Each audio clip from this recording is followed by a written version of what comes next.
Bonjour à tous, dans cette vidéo nous allons voir comment calculer la démarque inconnue.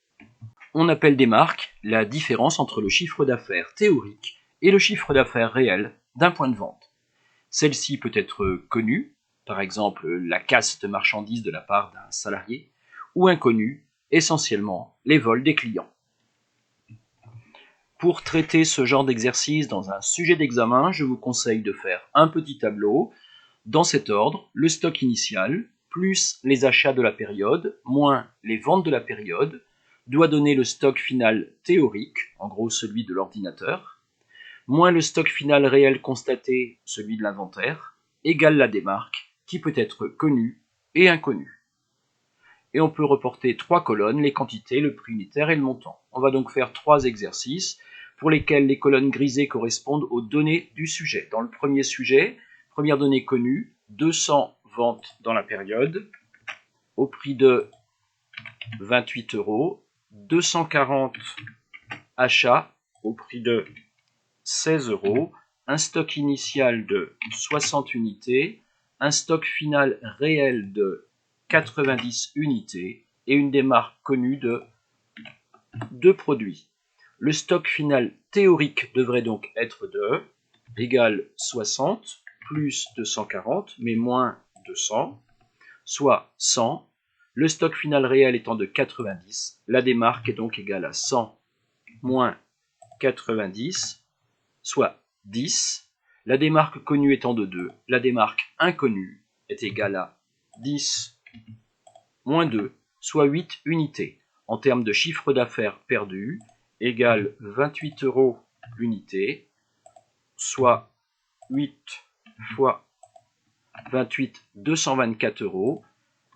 Ici, on peut retrouver également l'ensemble des achats de la période, l'ensemble des ventes, donc du chiffre d'affaires de la période, et estimer en pourcentage notre démarque inconnue, soit 224 par rapport à 5600, 4%.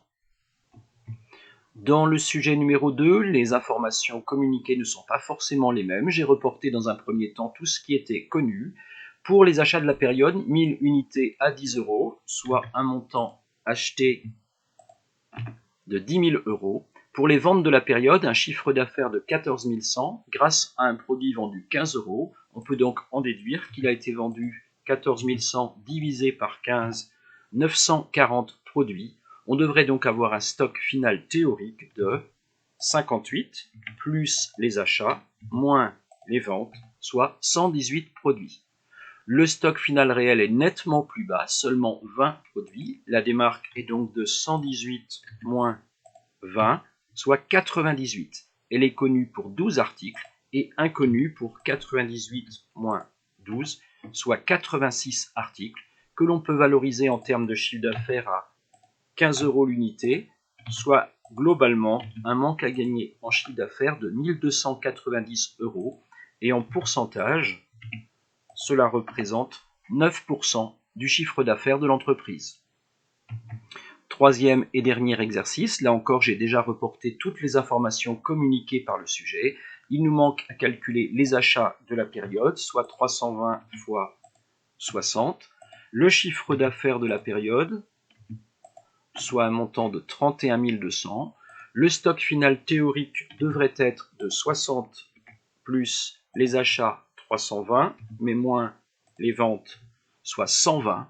Il est de 100. On a donc une démarque de 120 moins 100, soit 20 produits, connus pour 18. Donc la démarque inconnue n'est en réalité que de 2, soit 240 € de chiffre d'affaires et 0,8% du chiffre d'affaires. Il est évidemment très important pour un point de vente de surveiller la démarque inconnue et d'essayer de mettre en œuvre tous les moyens pour la diminuer. Encore une fois, pour résoudre ce genre d'exercice, je vous conseille de faire un tableau et de respecter cet ordre ici au niveau des légendes. Voilà, ces trois petits exercices sont terminés. Vous retrouvez ici, comme l'accoutumée, l'adresse mail sur l'Académie de Nantes, les deux chaînes YouTube à disposition en économie ou en gestion, avec le QR code pour celle de gestion, et les ouvrages, un ouvrage sur l'entrepreneuriat et un autre avec 60 exercices types corrigés. Bon courage!